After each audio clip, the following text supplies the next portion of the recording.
మీ ఎలాంటి వ్యాపార ప్రకటనలకైనా వెంటనే మా ఛానల్ సంప్రదించండి. ఓం నమ శివాయ నమః. పరబ్రహ్మ పరమాత్మ నమః. జగత్తుత్తే సితే పలయా బ్రహ్మ హరిహరాయ త్రిగుణాత్మే సర్వగౌతిగామి దర్శా దత్తాత్రేయం సంతిని సిద్ధి కురు కురు కురు కురు స్వహ. ఓం శ్రీ మాత్రే నమః. ఓం శ్రీ కొండ దేవతాయ నమః. కుర్రో కుర్రు కొండ దేవత అమ్మ పలుకు, జగతమ్మ పలుకు, సమ్మక్క పలుకు, సారలమ్మ పలుకు, వనదేవత పలుకు. ప్రజలందరికీ నమస్కారము. 3వ తారీఖు 3వ నెల 2026 పౌర్ణమి రోజున, ఆ రోజు చంద్రగ్రహణం వస్తుంది కాబట్టి ఆ రోజు మంగళవారము.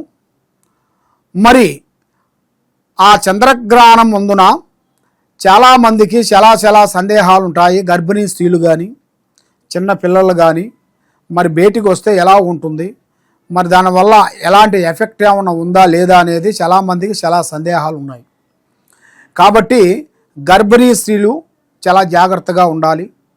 గర్భిణీ స్త్రీలు వాళ్ళు వంట వండేటప్పుడు ఎక్కువ శాతము కూరగాయలని ఎక్కువగా కట్ చేయకూడదు.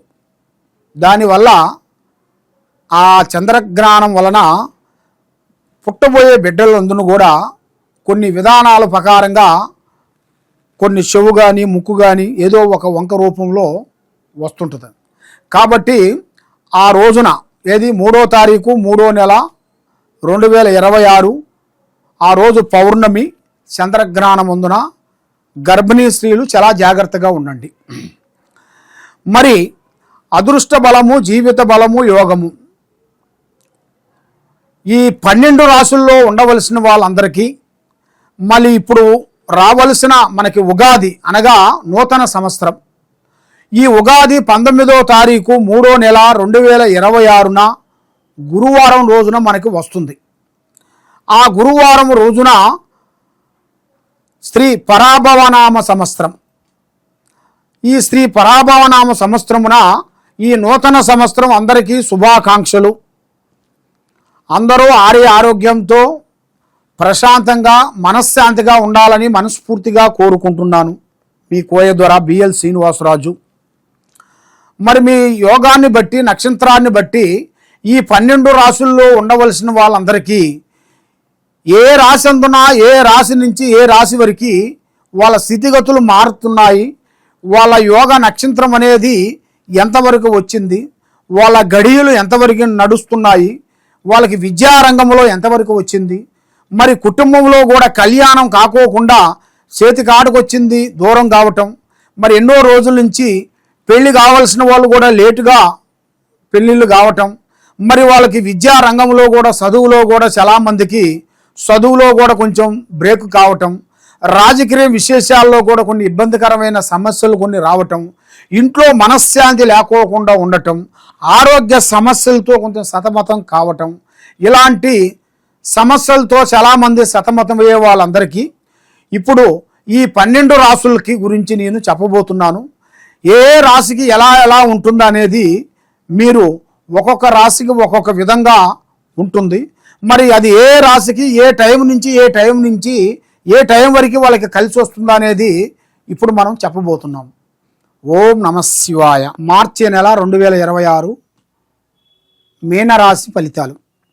మరి మీనరాశిలో ఉండవలసిన వాళ్ళకి చిన్న వయసు నుంచి ఎంతో వరకు కష్టపడుకుంటూ కుటుంబ బాధ్యతలన్నీ ఈపు మీద వేసుకొని కుటుంబంలో అందరికీ సాకారం చేసుకుంటూ ఎన్నెన్నో బాధలు ఉన్నా కూడా ఆ బాధలన్నీ ఆ బాధల్లో నుంచి కొంచెం బయటపడి ప్రజలందరికీ హెల్పింగ్ చేసుకుంటూ విద్యారంగాన్ని మంచిగా విద్యను కంప్లీట్ చేసుకుంటూ మరి చదువు గురించి ఎంతో కష్టపడతారు. ఉద్యోగం విషయానికి రాగానే సతమతం అయిపోతారు. అనుకోకుండా ఒక ఉద్యోగం చేయాల్సింది ఇంకో ఉద్యోగం చేస్తారు. అది చేసి వీళ్ళు చాలా బాధపడుతుంటారు.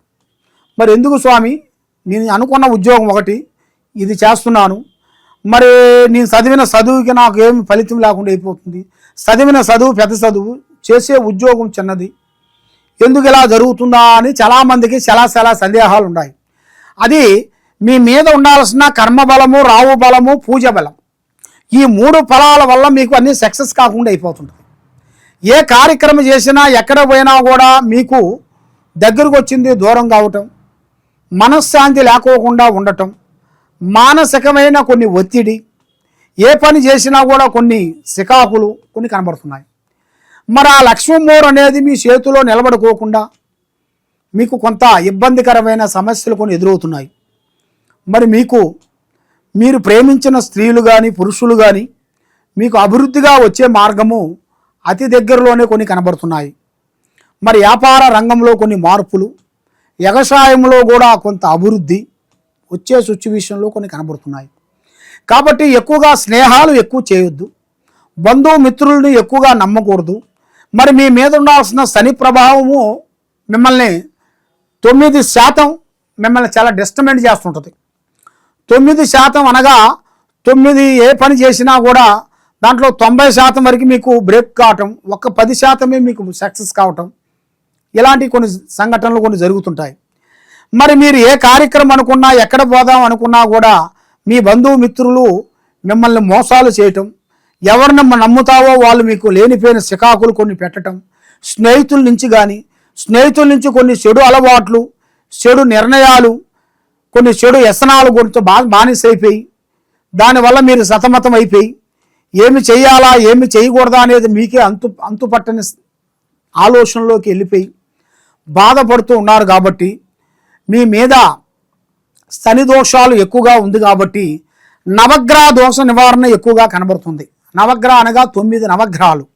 మీకు దగ్గరలో ఉండాల్సిన నవగ్రహ గుడికి వెళ్ళి మీరు చదవాల్సిన గురు మంత్రం ఏది? శనేశ్వర మంత్రం.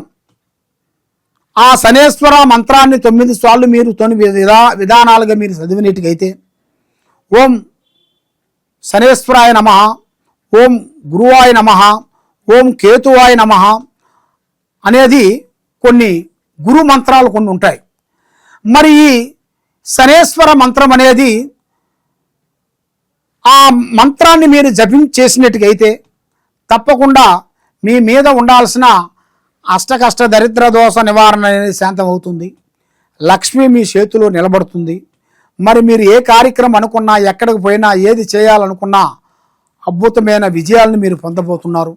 ఆ లక్ష్మమ్మోర్ అనేది మీ చేతిలో ఇప్పుడు నిలబడిన దాని వలన మైండ్, మనస్సు, త్రికార శుద్ధి కరెక్ట్గా ఉండదు.